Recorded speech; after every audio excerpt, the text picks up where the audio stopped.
Hello, I'm your host, Laura Chung, and welcome to the Awaken and Align podcast, a space for us to deepen the conversation about our soul's journey in this human experience. We explore what it means to awaken and align to your highest self and activate your limitless potential. Every Wednesday, you will hear a thought-provoking conversation with creatives, spiritual entrepreneurs, healers, and changemakers who have built aligned and conscious businesses that are making this world a better place. My intention with this podcast is to help guide you on your own journey towards living your dream life, the one that was meant for you. Took a chance, didn't care what they said, kept a steady pace. Hi, Seo. Thank you so much for being here. Hey, Laura. It's great to be here. Thank you for having me.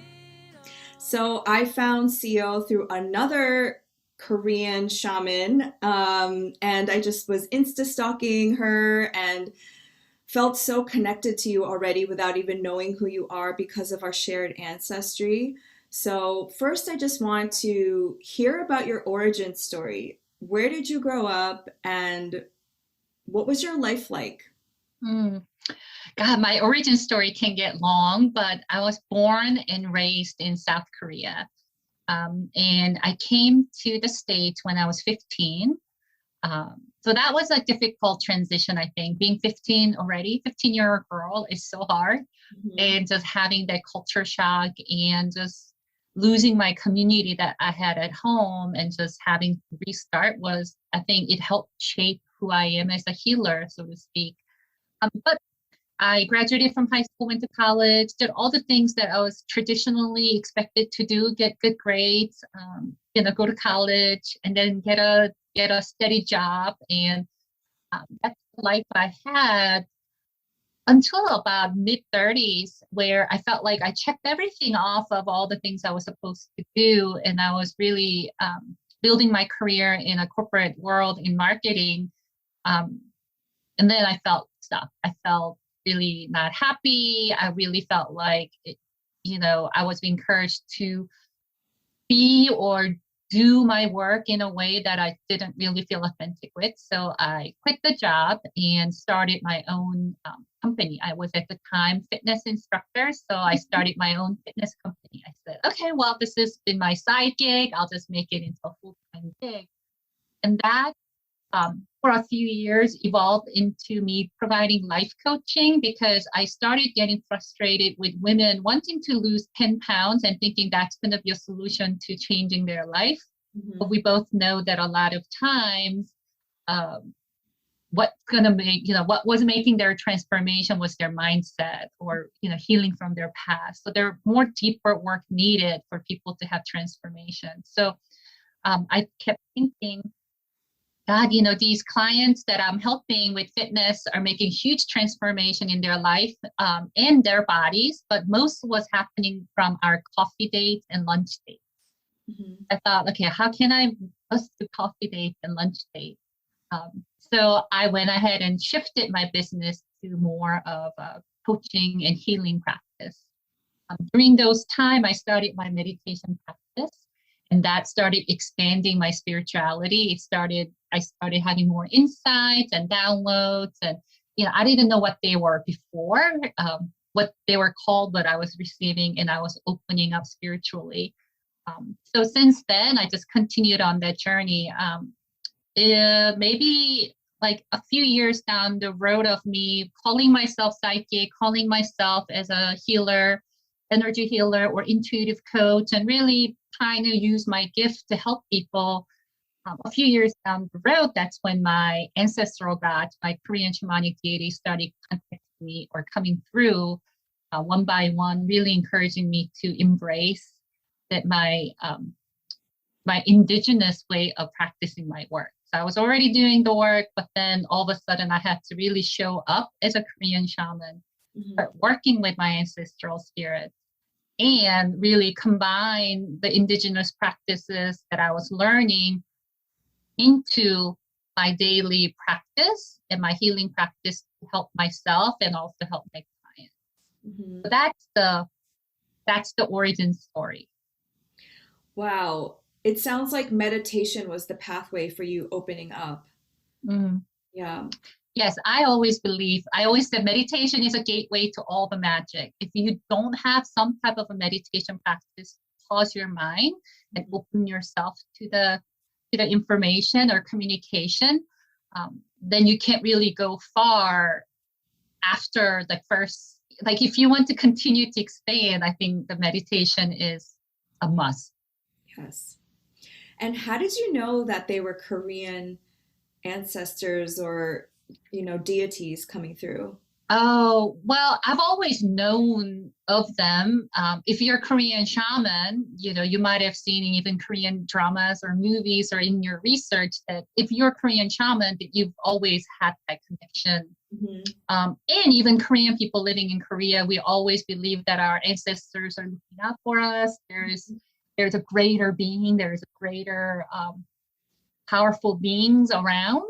Just like I guess Christians believe in angels and miracles, our ancestors. So in that culture, I've known that. But in my personal experience, they kind of, some came by one. Some took me around a wild goose chase in Korea. So they've come. So a couple of them I was hiking and I was just hiking and I don't like hiking, right? I love the mountains, but hiking is super strenuous. So I was just like hiking and then I heard like stop right here and rest, go off the trail, go into the woods and sit down and rest. So I'm like, oh, it's a good idea. So I rested. And while that I was resting, I thought maybe I should kind of meditate, close my eyes and just meditate. And during that meditation, two of my deities like said, I am so and so.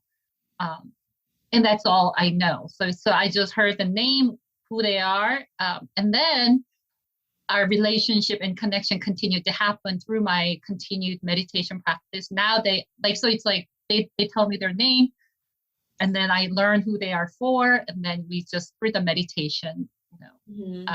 so that's how ancestral spirits started come in. There's one that while I was visiting Korea, um, wherever I went, his presence was there in a very tangible way. I'll run into his statue. I'll run into a shrine dedicated to him. I would run into a liquor bottle that was named after him. So it was just really crazy way of. So he's so there's one deity or one ancestral spirit that made a very strong impact in my opening. So that's like most sensational way that I connected with the guide. And rest of them kind of I feel like they've always been there. And I feel like my awareness of them or our introduction happened uh, when, according to divine timing, when I was ready, and I was ready to know who they are and how they could help me. Hmm. I've interviewed so many different kind of shamans, like and curanderos and medicine women and medicine men, but shamanism comes from Asia, like the actual word and practice of, shamanism. How do Korean shamans become initiated? Many different ways. So shamanism, it's believed to have started from a tribe in Siberia. So the word shaman. So there's one ancient text that I'm trying to translate and publish for all my people in the States who speak English, is that there's an ancient text written in Korea that talks about the beginning of humanity, how the earth was formed and how humanity was formed. And then the migratory story of the humanity into the world, and one migration, one tribe is ancestor of Korean people, and they initially go to like the northern China, Siberia area. So according to the book, so Korean shamans or Korean people who are in Korea kind of studying Korean shamanism believe we share same ancestor, or at least spiritual ancestors, as the people in Lake Baikal where the shamanism is believed to have started. They have very similar practices as our Korean shamans do. So we believe that I think the practices and the way that indigenous spirituality started there has influenced Korean shamanism. Mm. Many different ways Korean shamans can become a shaman. First one is it's through their family lineage. It's their Haesemu. So that is especially certain area in Korea that the specific ritual and music and dance is passed on through family lineage. So for them to keep that tradition, and they maintain this tradition for thousands of years, right? So to learn that music and learn that craft, they have to become a shaman. That's one way that you become Korean shaman. More common way that Korean people become shaman nowadays is Gangshinmu, which means spirit falls down. That's what it is. It's a shaman where spirits like came down. So what that is similar to how I realized I was a shaman, that these guides and spirits, whatever you want to call them, gods, spirits, guides, or deities, come to you and saying, hey, you're a Korean shaman, and we're here to do your work. So whether you like it or not, let's do it. So that starts, sometimes some people experience this from their childhood, some people experience in adulthood. And those, usually they need to go through initiation ritual, because it's very powerful thing that when spirits are trying to embody you or be with you. So the initiation ritual is done.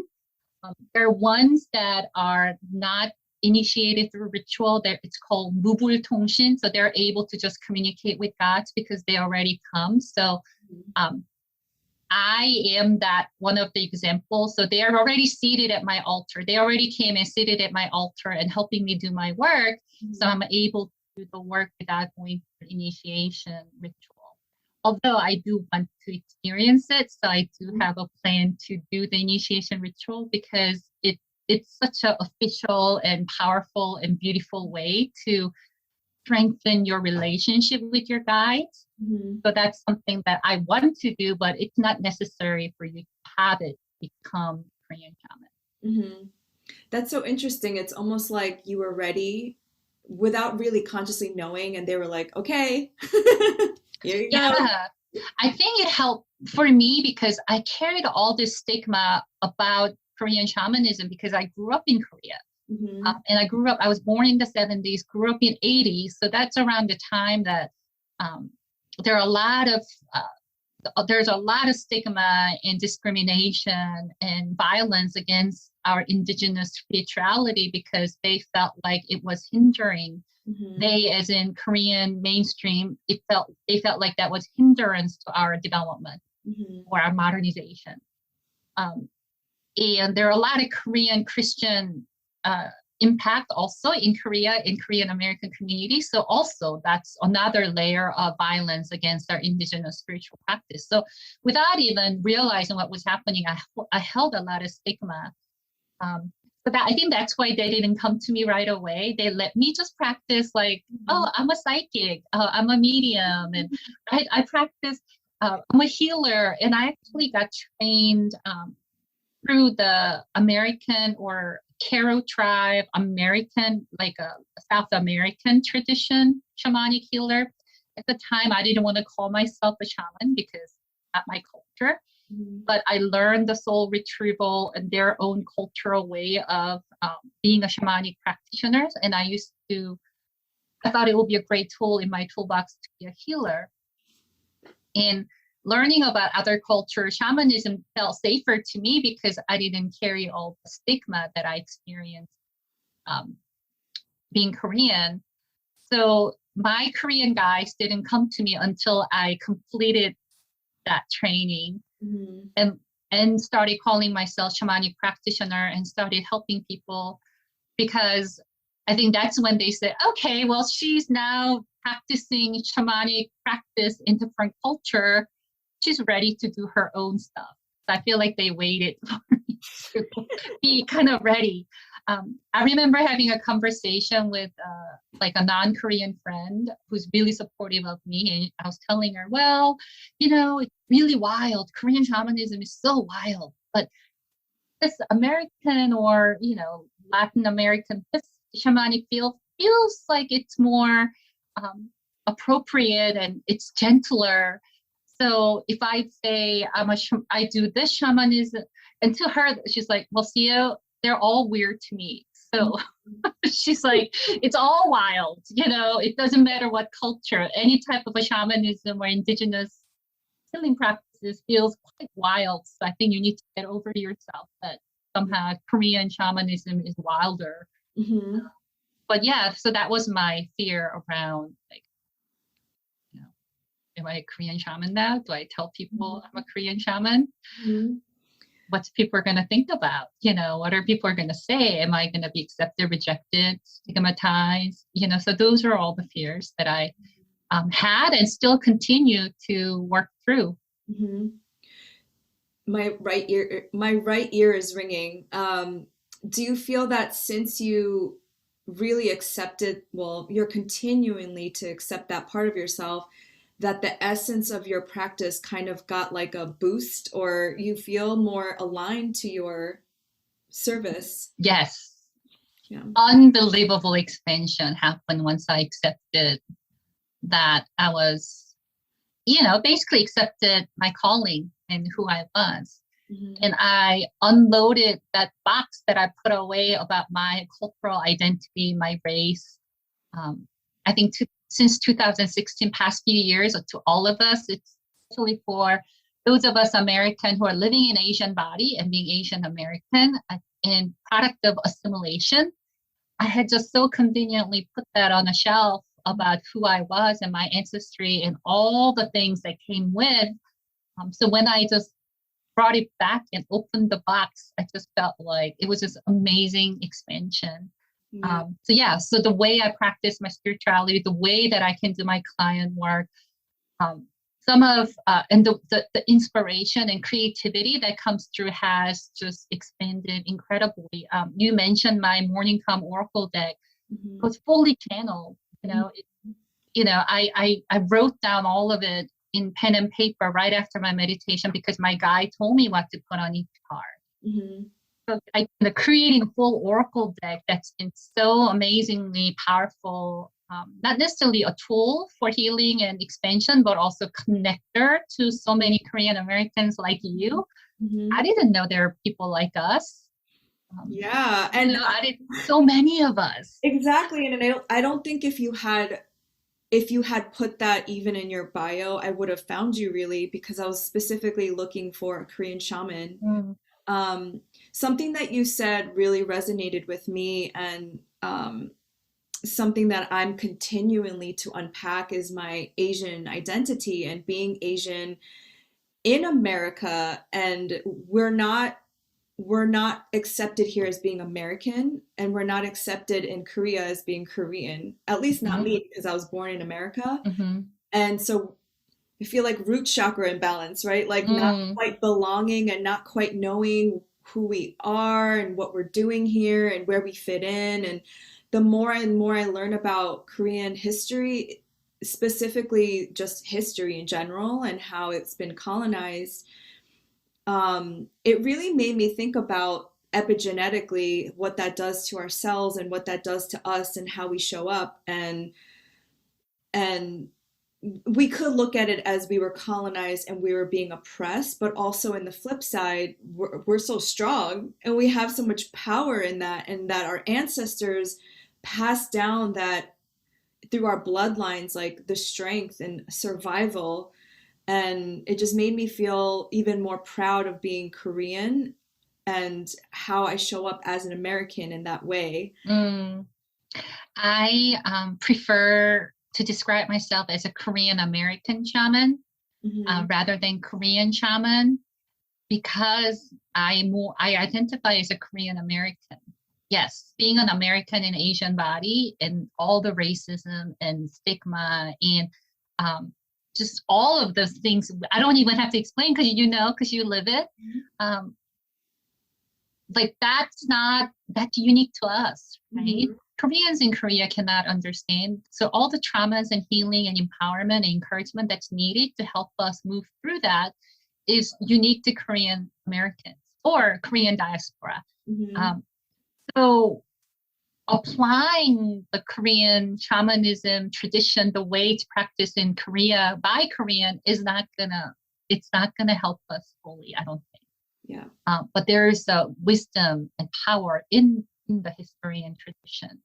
So I think I don't know if I'm answering or commenting correctly, but I just feel like our job is how do we become the most authentic, empowered, magical being as who we are? And because we are Korean American, that means we have to figure out a way to take all the wisdom that our ancestors managed to protect, for us that's still available, and then integrate that into who we are as a Korean American or Korean diaspora.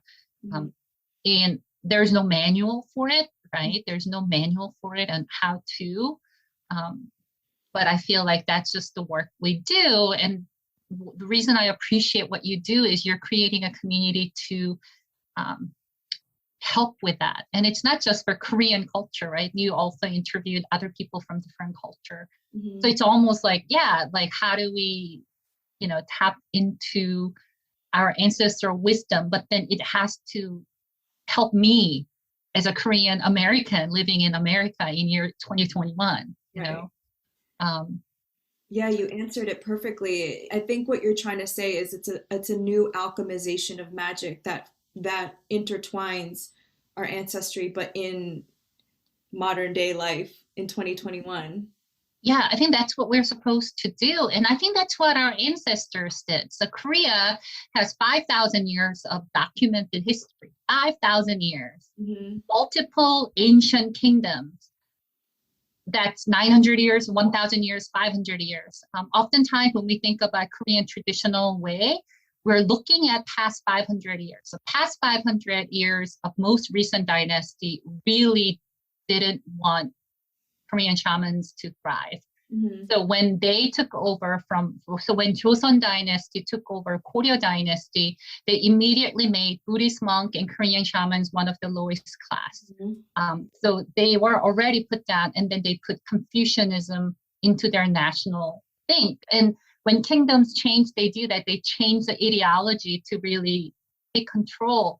So a lot of kind of trauma and stigma and challenges were done even in our own ancestral history, because it was power, the power control, all those things. But but then what I really appreciate about that is even through that, and then Christianity came around 18th century. So that's also pretty recent. So when you think about 5,000 years of wisdom and magic our ancestors had, 500 years of it to hurt it, but there's 4,500 years of like intact magic and accessible that we could. So how fortunate are we, considering, how Native Americans have lost all of, so compared to some other indigenous culture who experienced the genocide and erasure, our ancestors somehow, through the trauma and through all those things, maintain so much.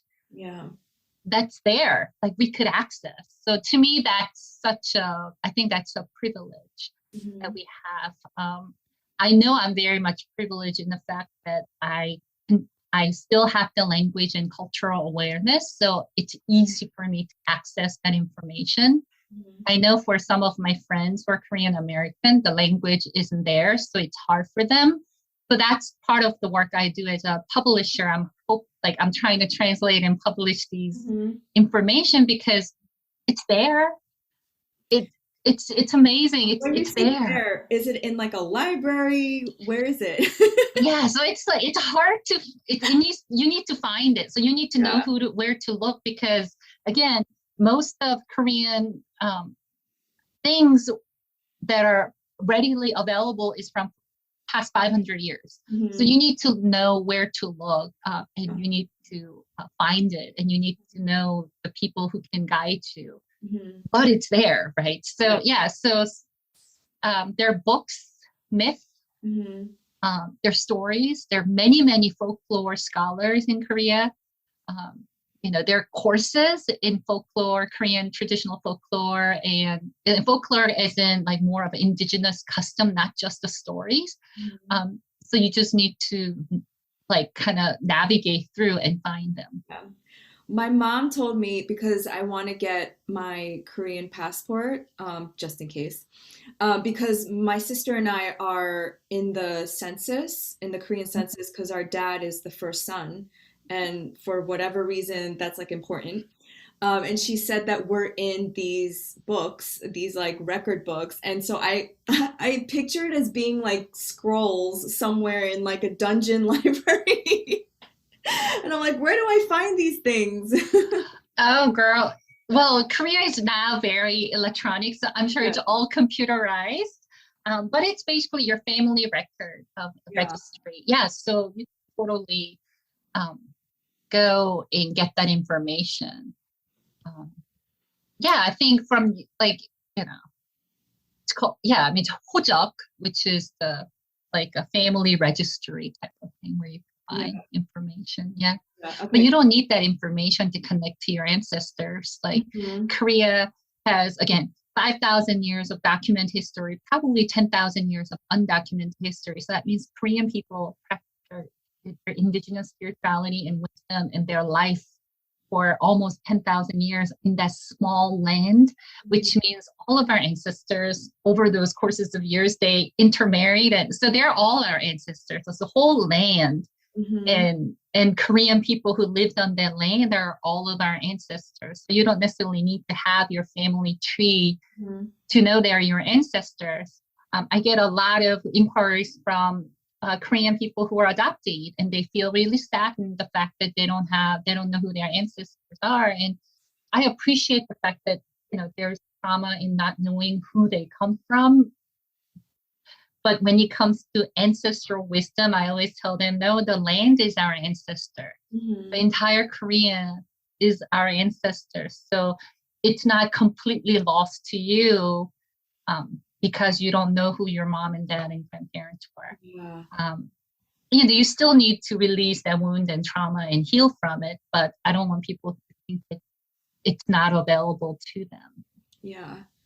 I believe as spiritual people in America, spiritual practitioners and anybody that's practiced spirituality at this day and age is a part of it. Most of it is about decolonization actually and going back to your indigenous spiritual roots.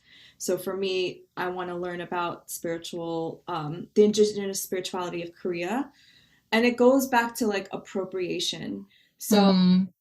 what are your thoughts about if a white person, a white American, wants to be a Korean shaman? Because you That's see such a that, loaded question. because you see that a lot happening with, European, um, white facing, white presenting people practicing like Native American and Mhm. South American shamanism. And I've interviewed many of them on my podcast who said that that's not okay. That's actually what you were saying about even when you were visited by our, Korean deities, that you felt more expansion. It almost loses the essence when you don't practice your Mhm. indigenous roots. So I know that's a loaded question, but Yeah, it's a loaded question. I have past life memories of being a spiritual being, someone who was kind of doing this type of work in a different culture and race. So I do believe the soul reincarnates across the board, across the nationality and culture. So I understand that when people have this weird connection to a culture that's not yours, mhm. there might be some soul connection. So I appreciate that. I understand that. So if a white person somehow feels this past life connection and just incredibly drawn to Korean shamanism and want to learn more about it and gain wisdom and magic from it, is it my place to say you shouldn't be? Um, that I struggle with.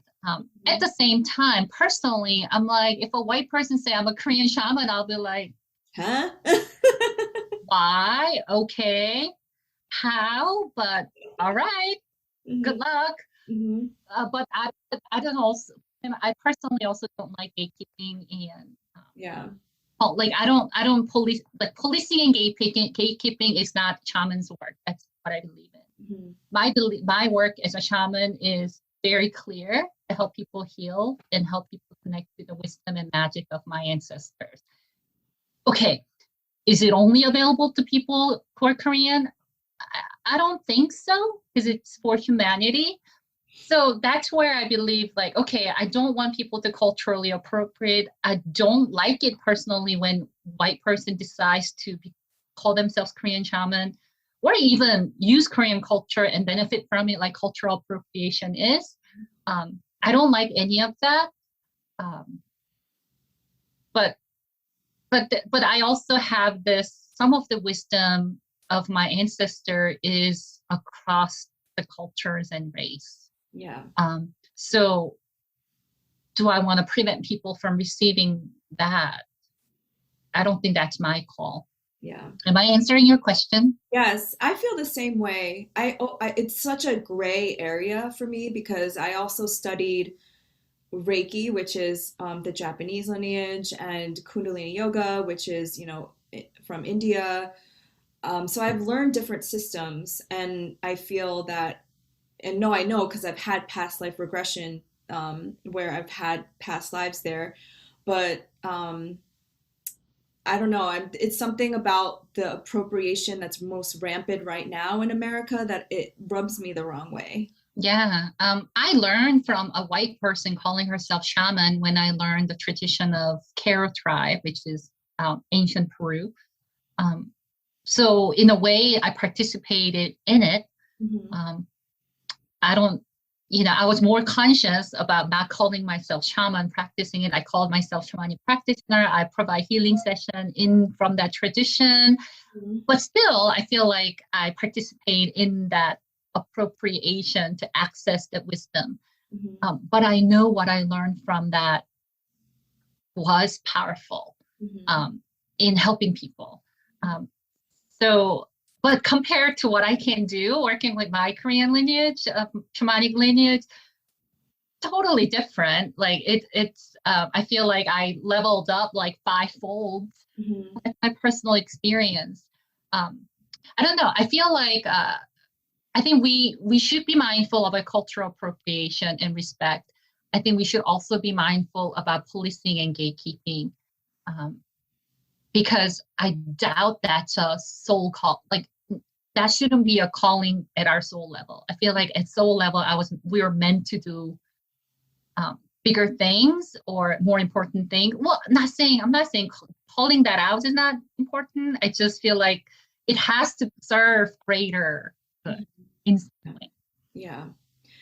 So the word, and I'm gonna butcher this because Korean is not actually it was my first language. Mudang. Mudang it's specific to women, right? Um, Traditionally, mudang is a women, but paksu is a male mudang. But Okay. I think I would say it's like still 80% women. Sometimes when paksu male become a mudang, they have to kind of dress and drag. They need to embody. So a lot of the practice is still very female centric. Korean shamanism is the only culture that maintained that matriarchal role of a like spiritual priestess Yes. role. Um, my teacher believes that was the case in many different cultures. Yeah.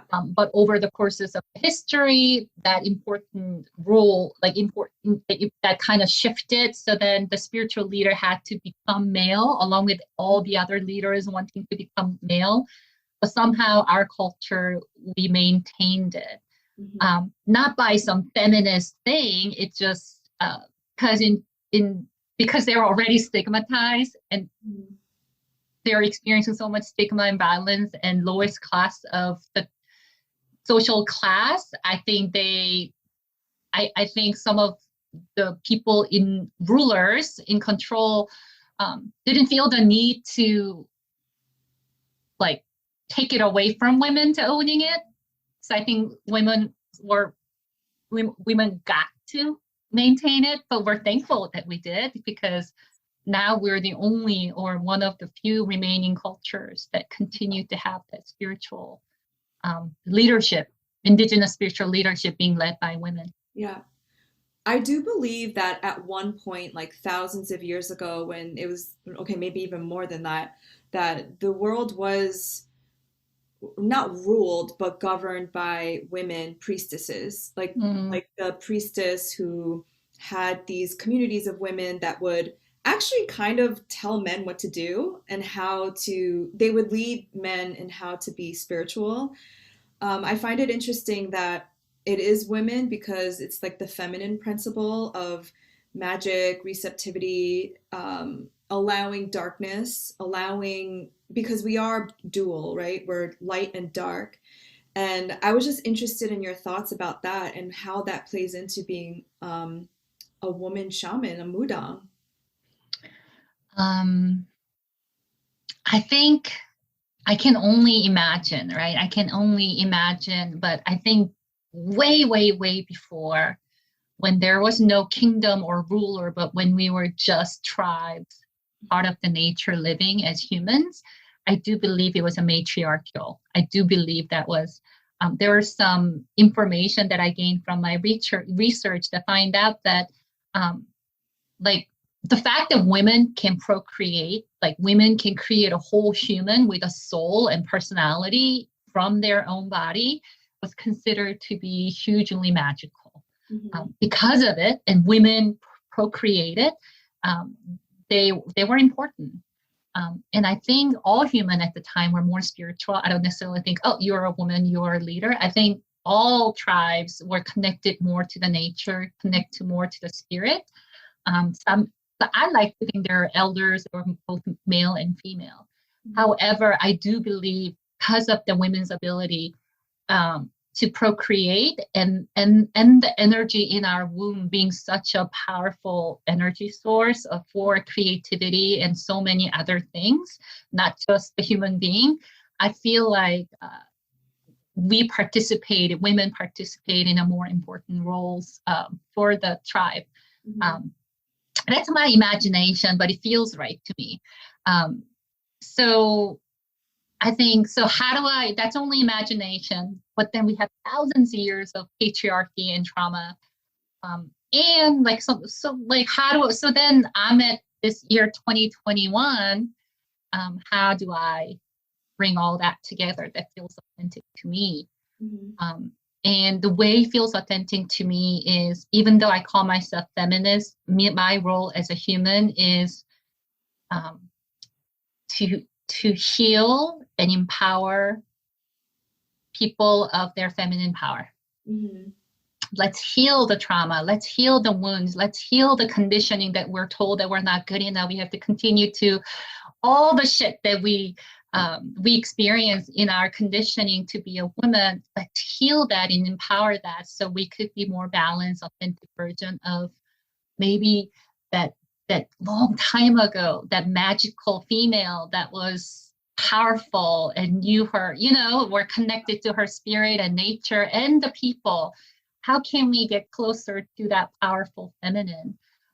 So let's do that. It's difficult now with everyday life thing, but let's do that so we can be better version, more version of the female.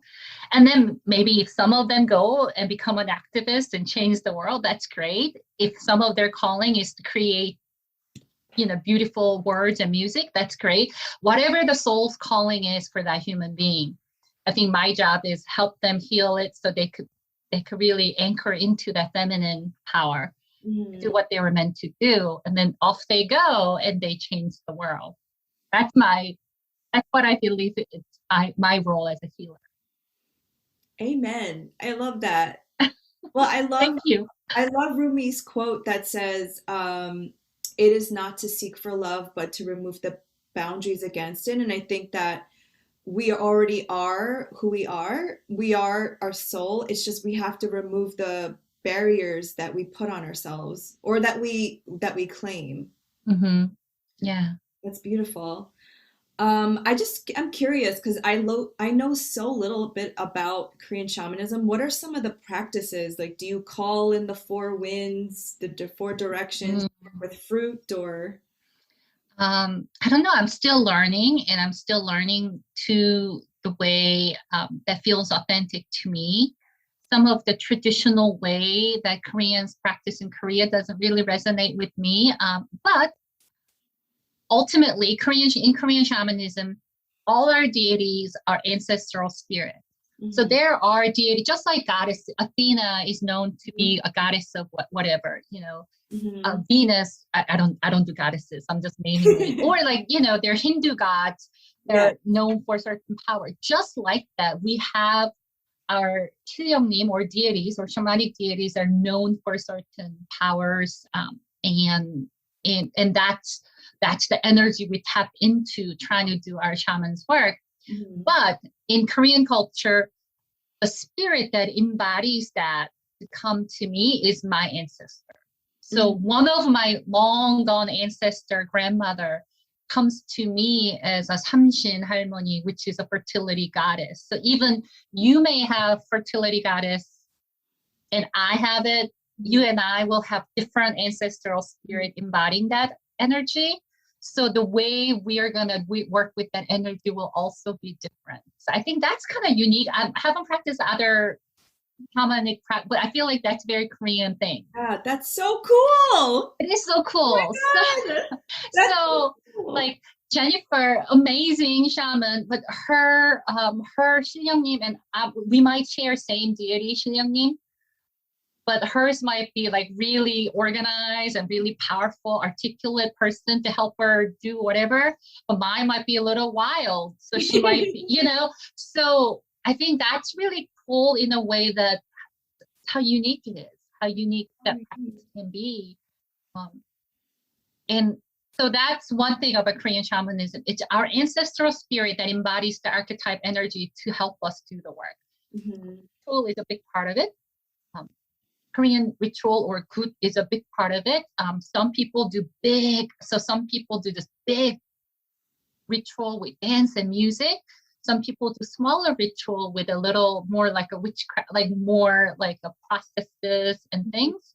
But ritual is always a big part of our spiritual work. Um, Working with a shaman or healer, so that is so regular muggles, I don't want to say muggles, but regular people, they need to access that wisdom. So that's why they work with the shaman or anyone who could facilitate that. But there's always an energy exchange. So there will be some type of an offering Mhm. come and go because our gods want the offering. They want to receive that exchange. So there's so sometimes there's that. And then certain parts of the year according to lunar calendar has a significance. So those times is when we do bigger ritual or try to line up any big events to that date. So that's in conjunction with our connection to our nature and our celestial movement, astrology and things. So that's also Korean. Every new moon is first day of lunar calendar, right? So first day of lunar calendar is a new moon. So there is always in Korean shamanism, Korean shamans do a bigger offering and do a prayer ritual because that new moon has a significance. Just like how new moon intention, people set new moon Yes. intention. So we have our Yeah. so those are some of what I know to be Korean shamanism thing. You should have an altar. I think everybody should have an altar if you're in spiritual practice. You need an altar, a sacred space of some sort. But having an altar is an important thing. Mhm. Maintaining it, keeping it clean, keeping it refreshed, keeping it like dynamic with energies is important practice. So I'm already doing all this. Great. I think it's just coming naturally to me. Um, that's so, the thing you said about the ancestors makes me so protected. It makes me feel very safe and grounded. hmm I recently did a talk with one of my authors. I'm publishing his book. His name is Chano Park, and he only films Korean shamanism sites. So Uh-huh. we have a book coming out called return Korea's rituals of death spirits and ancestors. So it's a scenes of all the death rituals in Korean culture, whether it's Buddhism, Confucius, or shamanism. And we did a talk, and he shared this, and it was so meaningful to all of us, especially us Korean diaspora people listening to it. And I was translating it for him. He said, there are other gods in different religion. They might want people to do different things, but all our ancestral spirits want us to do is for us to be happy. Yeah. So he's like, in our Korean shamanism, that's all they care about. They want us to be happy. Yeah. So to me, that's like, it's like having such a like a X team of ancestors, and all they want us to be is be happy and healthy, live a good life. So that's, to me, so like empowering and healing. Oh, right? That hits really deep. That like hits my soul in a very deep way. Thank you so much for sharing that. And I did see that book. Death is something that my Halmanis and Harabajis never were afraid about. They always talked about it as if, it's happening. And that's something that I really admired about them. Mm-hmm. Yeah, just in our culture, there's no eternal hellfire, right? Reincarnation in our culture is a fact.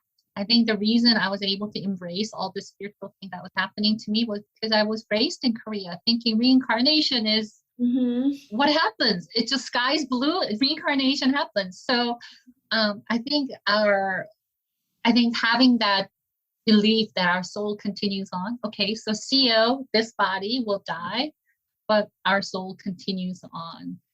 And because I'm a medium, I communicate with spirits who's crossed over. And all I can do is imagine and take this information with grain of salt. But from what I hear, it's just absolute bliss there. Yeah. It's just beautiful and a bliss and such light and love. So there's nothing to fear. So I think that's good to have.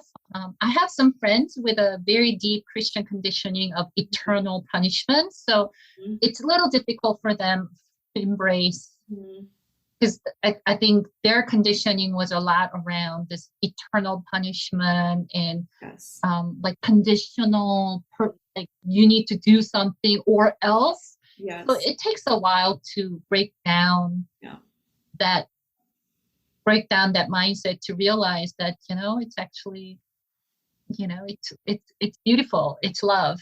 God is love.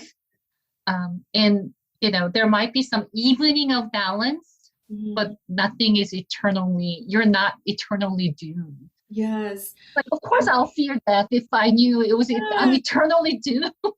Or just, it feels very restrictive. I'm just thinking about my mother specifically, and my aunties and imos and komos, and how they are all Christian. But I mean, being Korean Christian is like a whole other breed of Christianity that I don't That's another podcast episode.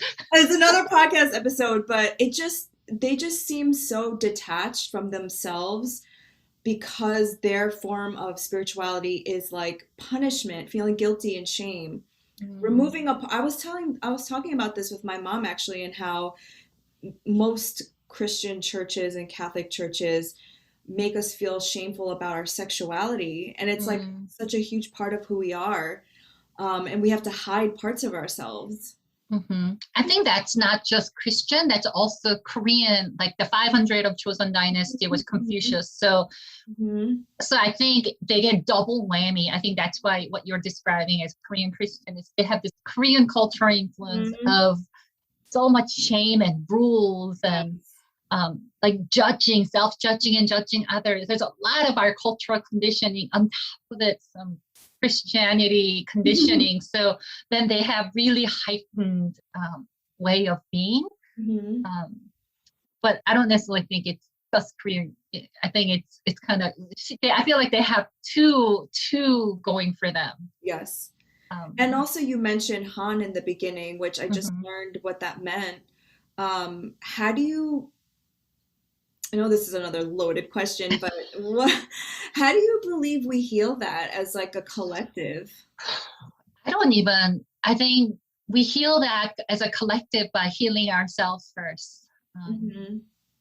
I think, and to me, some people say Han is this and that, but if I really simplify, it's a generational and energetic trauma. So trauma that I experienced as a human being, as a CEO, plus all the traumas my parents and my ancestors, they experienced that does impacted who they were, and that somehow impacted my upbringing. So that's all part of Han, and also energetic. My soul lived a lot of life, and there a lot of it. So to me, Han is, but simply, I just think Han is unresolved or unhealed trauma or burden. So I think we need to release that, whatever that is, you know? So if we can be most healed version, if I am one and you, and I think that's how you really, you know, I feel like that's how we change the world. And that's how, I guess it's too idealistic, but I have to hold on to that belief as a healer, you know? So individual healing alleviates collective trauma.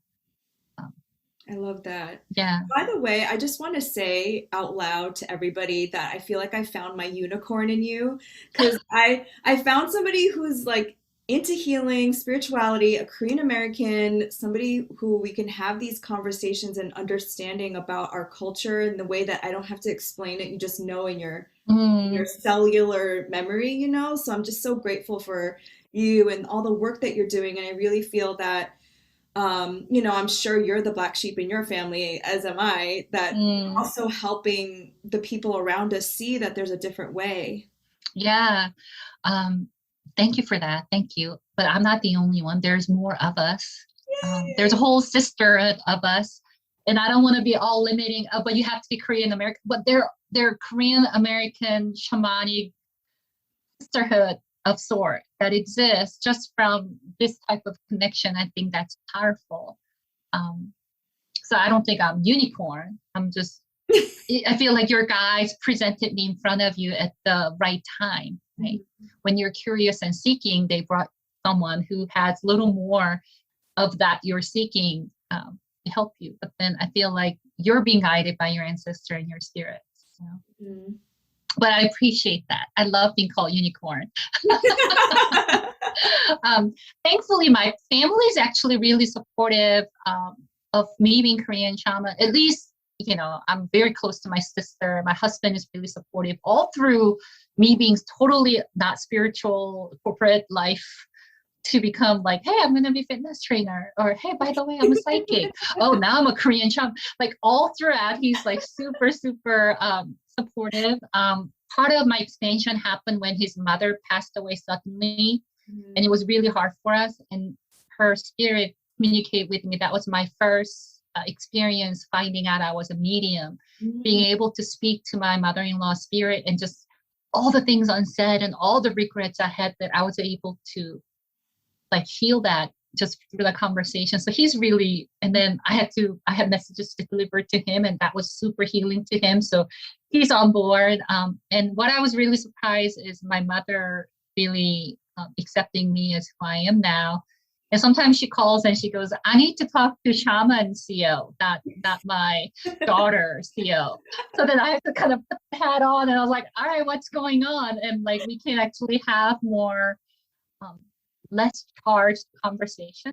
And I think a big part of it was because I worked a lot to heal some of my childhood trauma, and all the shit that you know I was holding her accountable for. And more healed I was. As a healer, we must invest so much into being the most healed part of us, because wounded healers can be powerful, but wounded healers will eventually backfire either on us or to our community.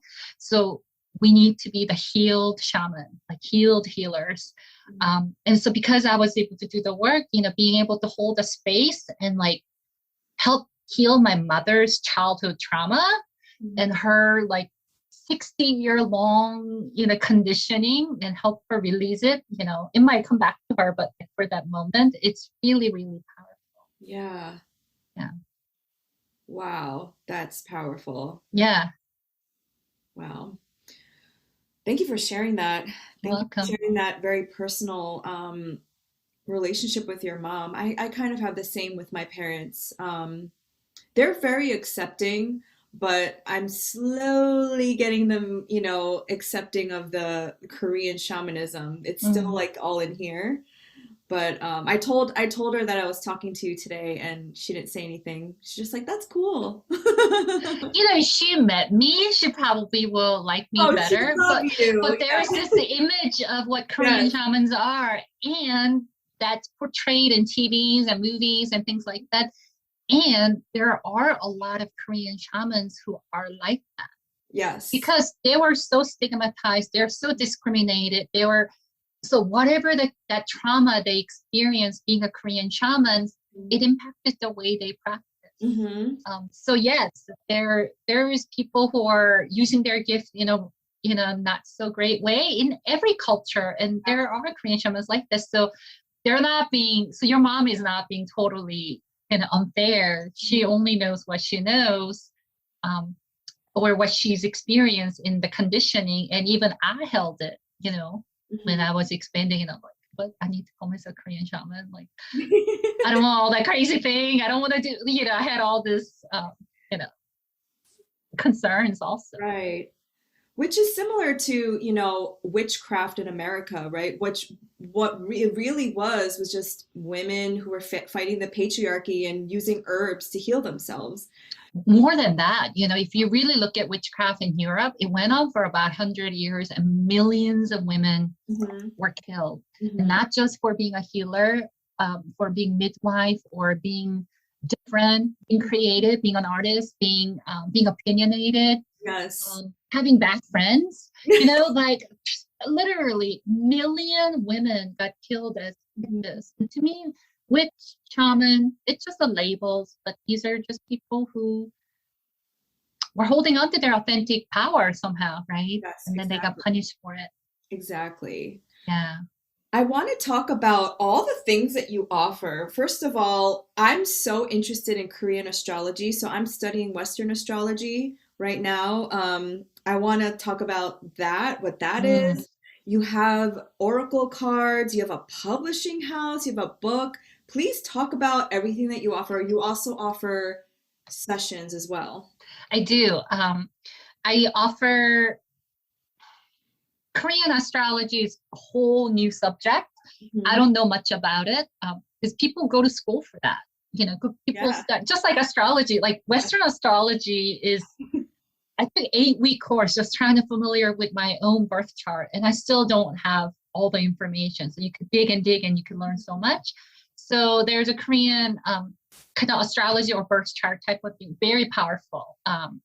So that's something that you could study. You will need to learn Korean and also Hanja, a Chinese alphabet. That's hard, Yes. but that's difficult. But if you ever want to get a reading, I could introduce you to a friend, but then I'm gonna have to translate for you. So it's Yeah. like really hard. So that I can't really help you with. The reason I have a publishing house is when I'm accessing this amazing ancestral wisdom that's helping me, I want other people like you to share. Like it was really helpful for my healing and expansion, I believe it's going to be helpful for other people who are seeking this kind of wisdom. And if the only barrier is translation, Hmm.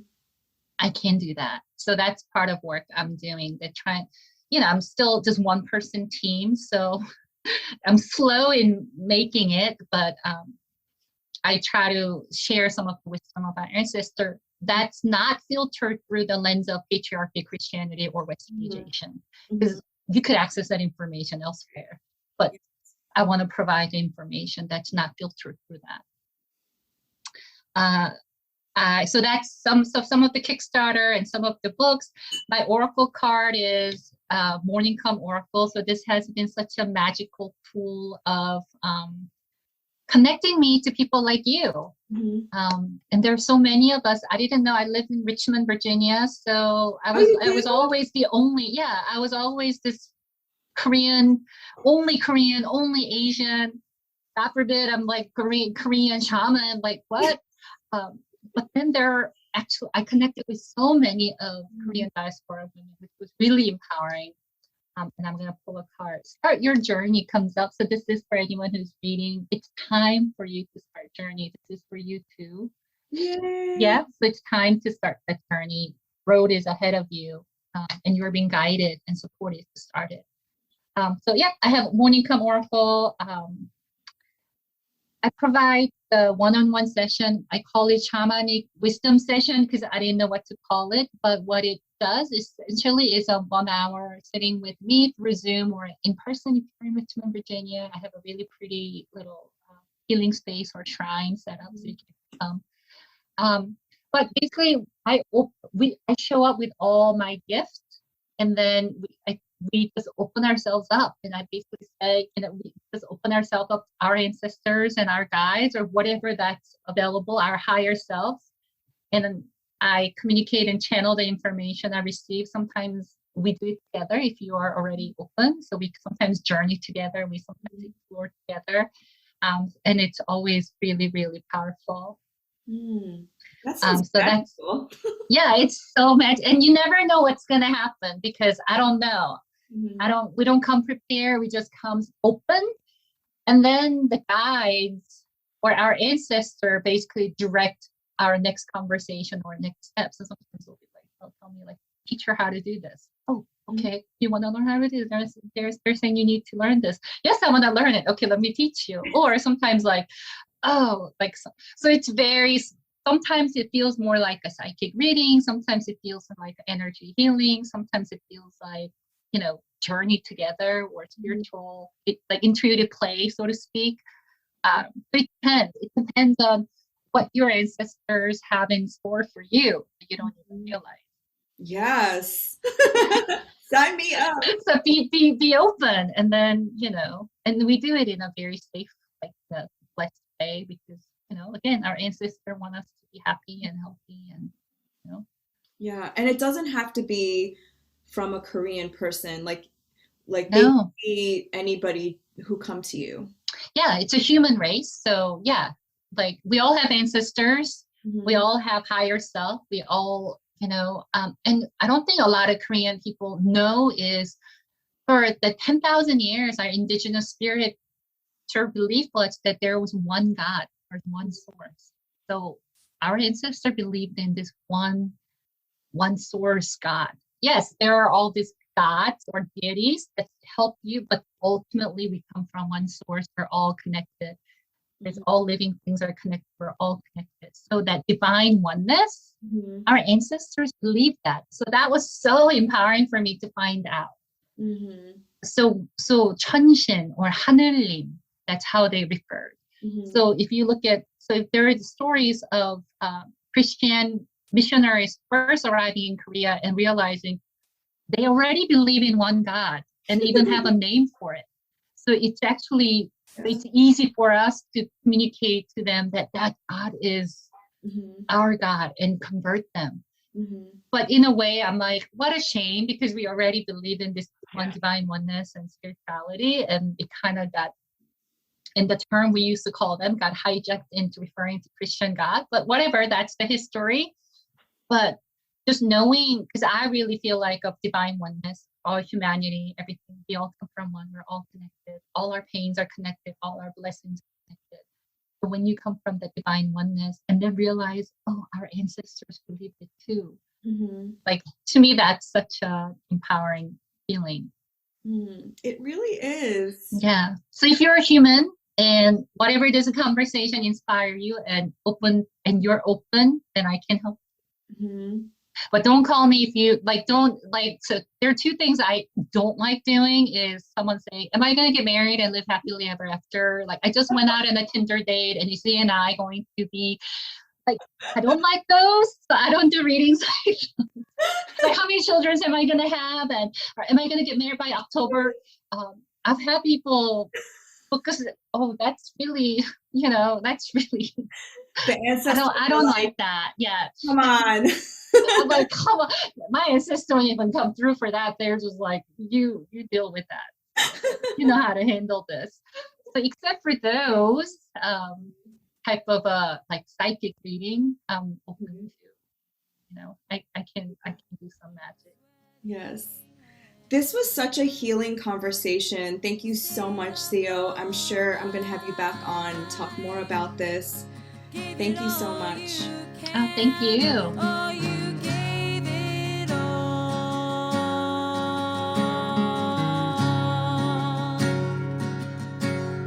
And now you're on fire. Thank you so much for listening. For more information on this week's guest, please head over to awakenalign.life. If you're inspired by what you've heard and learned on the show, please subscribe, rate, review wherever you get your podcasts. And if you feel super inspired, please share Awaken and Align with a friend or family member. Thanks again for your support. See you next week.